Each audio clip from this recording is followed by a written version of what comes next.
Hello everybody. నాలుగవది వచ్చేసి మీకు అబ్స్ట్రాక్ట్ నౌన్.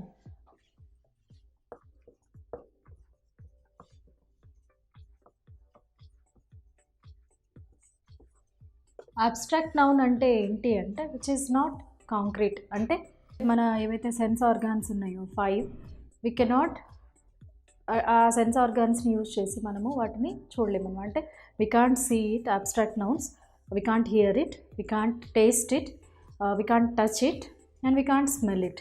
అంటే బేసికలీ అవి ఏంటి, అబ్స్ట్రాక్ట్ నౌన్స్ అనేటువంటి ఏంటి అంటే ఫీలింగ్స్, రిలేషన్షిప్స్ ఏవైతే మనకి కనిపించవో అవన్నమాట బేసికలీ. సో అంటే ఇందులో మనకి ఎమోషన్స్ వస్తాయి, తర్వాత ఫీలింగ్స్ ఉంటాయి, తర్వాత క్వాలిటీస్ ఉంటాయి. సో వీటన్నిటిని అబ్స్ట్రాక్ట్ నౌన్స్ అంటారు. సే ఫర్ ఎగ్జాంపుల్, అందరూ శాంతిని కోరుకుంటారు లేదా శాంతియుతంగా ఉండటాన్ని ఇష్టపడతారు అన్న ఉద్దేశంతో నేను ఈ సెంటెన్స్ చెప్పాను. అంటే ఇక్కడ పీస్ అనేటువంటిది మనకు అబ్స్ట్రాక్ట్ నౌన్. నేను ఇంకొక ఎగ్జాంపుల్ చెప్పినట్లయితే చూడండి, క్రియేటివిటీ.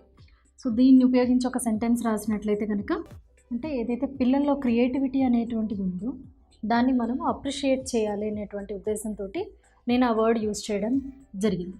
ఇంకొకటి, beauty is something everyone admires. అంటే ఇక్కడ బ్యూటీ అనేటువంటిది కూడా అబ్స్ట్రాక్ట్ నౌన్ అనమాట. సో ఇలా అంటే మనకు ఉన్నటువంటి క్వాలిటీస్ కానివ్వండి, రిలేషన్షిప్స్ కానివ్వండి, లేదా ఫీలింగ్స్ కానివ్వండి, క్వాలిటీస్ కానివ్వండి, వీటన్నిటి గురించి చెప్పేటువంటిదే అబ్స్ట్రాక్ట్ నౌన్ అనమాట. తర్వాత వచ్చేటువంటి నౌన్ వచ్చేసి మెటీరియల్ నౌన్. మెటీరియల్ నౌన్ అంటే ఏంటి అంటే వస్తువు తయారు చేయడానికి యూజ్ చేసేటువంటి material. Say for example iron అవ్వచ్చు, గోల్డ్ అవ్వచ్చు, కాటన్ కావచ్చు, కాపర్, బ్రాస్, స్టీల్. సో ఇలా మెటీరియల్ అంటే ఒక మెటీరియల్ నుంచి ఏదైతే వస్తువు తయారవుతుందో ఆ పర్టికులర్ మెటీరియల్స్ని చెప్పేదానికి మెటీరియల్ నౌన్ అంటారనమాట.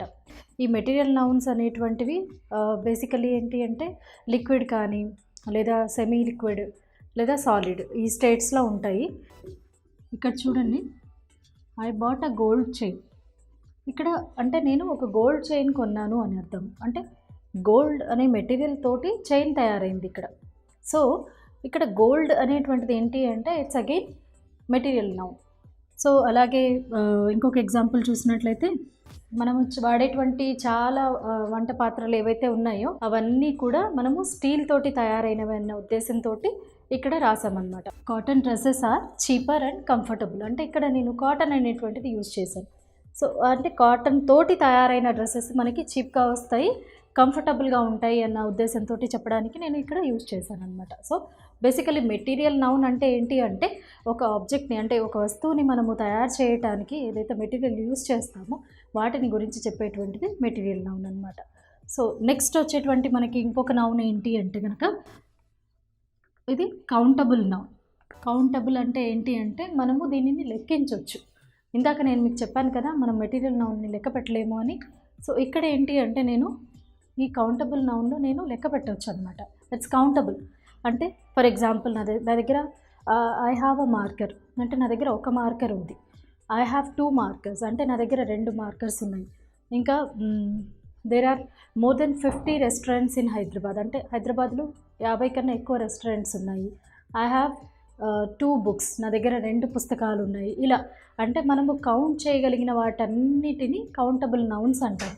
సో ఎగ్జాంపుల్ నేను ఒకవేళ మీకు రాసి చూపించినట్లయితే కనుక, హైదరాబాద్లో మనకి మినిమం టు మినిమం 100 థియేటర్స్ ఉన్నాయి. అంటే 100 సినిమా హాల్స్ కానీ అంటే థియేటర్స్ ఉన్నాయి అన్న ఉద్దేశంతో నేను ఇక్కడ చెప్పాను.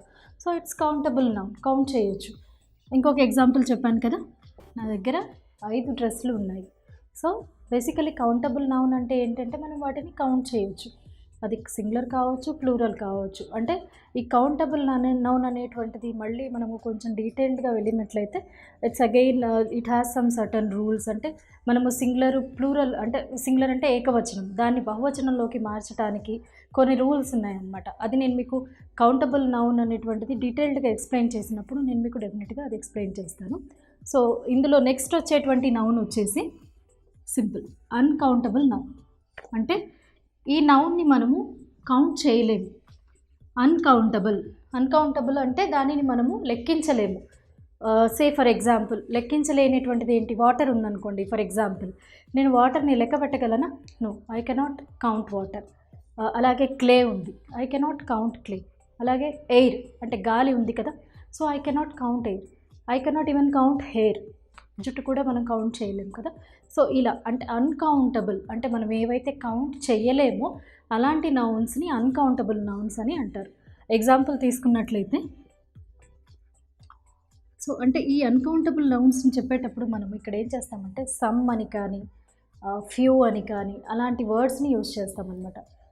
లాట్స్ ఆఫ్ అని అలాంటి వర్డ్స్ని యూజ్ చేస్తాం. సే ఫర్ ఎగ్జాంపుల్ చూడండి, ఆ పాట్లో చాలా కొంచెం వాటర్ ఉందని నేను చెప్తున్నాను. అలాగే ఇంకొక ఎగ్జాంపుల్ చూడండి, అంటే మేము చాలా క్లే యూజ్ చేస్తాము. అంటే పాటరీ క్లాస్ అంటే ఏంటి, మామూలుగా కుండలు తయారు చేయడం కానివ్వండి, ఆ క్లే తోటి ఆర్ట్ చేయడం, అలా ఆ పాటరీ క్లాస్లో మేము చాలా క్లే యూజ్ చేస్తామన్న ఉద్దేశంతో నేను చెప్తున్నాను.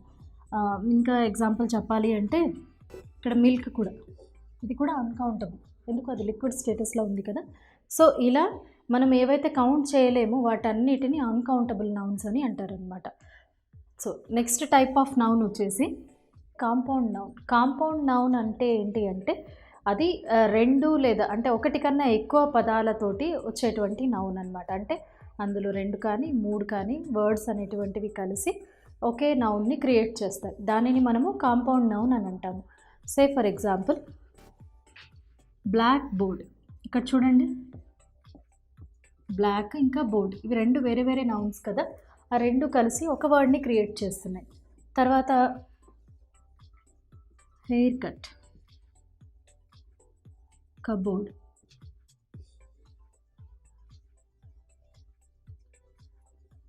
Chalk piece.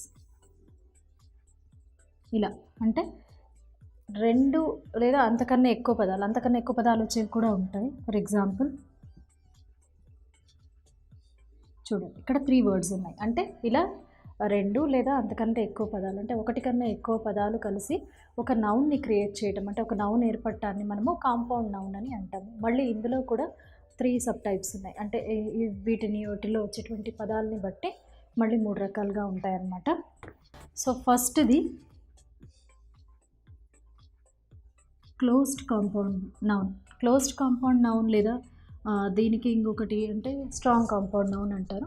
సో ఇది క్లోజ్డ్ కాంపౌండ్ నౌన్ అనేటువంటిది ఏంటి అంటే ఎగ్జాంపుల్ చూసినట్లయితే సన్ రైజ్, తర్వాత కబోర్డ్. సో ఇందులో మీరు ఒకవేళ గమనించినట్లయితే సన్ వేరే వర్డ్, రైజ్ వేరే వర్డ్, కప్ వేరే వర్డ్, బోర్డ్ వేరే వర్డ్, బట్ స్టిల్ అంటే అలా అయినా కూడా. ఇంకొక ఎగ్జాంపుల్ హెయిర్ కట్. ఇవి చూడండి వేరే వేరే వర్డ్స్ కదా, బట్ స్టిల్ అంటే వాటి వర్డ్స్కి మధ్యలో స్పేస్ లేదు కదా, క్లోజ్డ్గా ఉన్నాయి. ఇవి స్పేస్ లేదు కాబట్టి వీటిని క్లోజ్డ్ కాంపౌండ్ నౌన్స్ అని అంటారనమాట. సో రెండవ రకం వచ్చేసి మనకి హైఫనేటెడ్. అంటే ఇందులోనే ఉంది, మళ్ళీ పేరులోనే ఉంది. హైఫనేటెడ్ కాంపౌండ్ నౌన్స్ ఏంటి అంటే ఫర్ ఎగ్జాంపుల్ ఈ 3 ఎగ్జాంపుల్స్ మీరు గమనించండి. నేను ప్రతి వర్డ్ని హైఫన్ తోటి వేరే చేయడం జరిగింది. అంటే ఇక్కడ మనం హైఫన్ యూజ్ చేసి వర్డ్ని డిఫరెన్షియేట్ చేస్తున్నాం కాబట్టి వీటిని హైఫనేటెడ్ కాంపౌండ్ నౌన్స్ అని అంటారనమాట. అంటే సింపుల్గా ఏంటి, ఇందులో హైఫన్ ఉంటుంది ఈ వర్డ్స్లో. ఎలా son in law, brother in law, well being, ఇలా అనమాట. సో నెక్స్ట్ థర్డ్ వన్ వచ్చేసి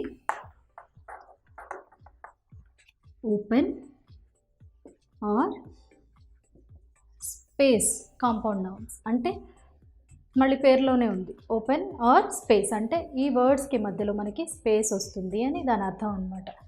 దీనికి ఎగ్జాంపుల్స్ మీరు కనుక గమనించినట్లయితే, సో ఇక్కడ చూడండి, అంటే ఇంకొకటి ఇందులో కాంపౌండ్ నౌన్స్లో ఇంకొకటి ఏంటంటే ఇక్కడ నేను 2 కన్నా అంటే 1 కన్నా ఎక్కువ పదాలు ఉంటాయని చెప్పాను కదా. ఏదైతే మొదటి పదం ఉందో it denotes the second word అనమాట. అంటే సెకండ్ వర్డ్ అది ఏంటి, ఏ రకమైనది, లేదా దాని పనిని గురించి మనకి ఎక్స్ప్లెయిన్ చేస్తుంది. ఎక్స్ప్లెయిన్ అంటే దాని గురించి తెలియజేస్తుంది.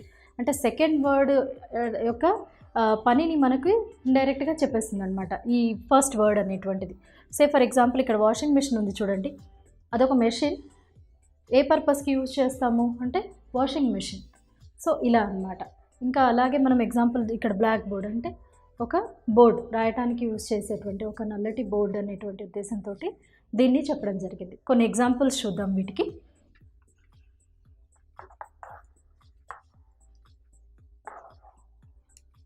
సో ఫస్ట్ మనము క్లోజ్ నౌన్స్ చెప్పుకున్నాం కదా, దానికి she had a nice hair cut అంటే ఆమెకి మంచి హెయిర్ కట్ ఉంది అనే ఉద్దేశంతో.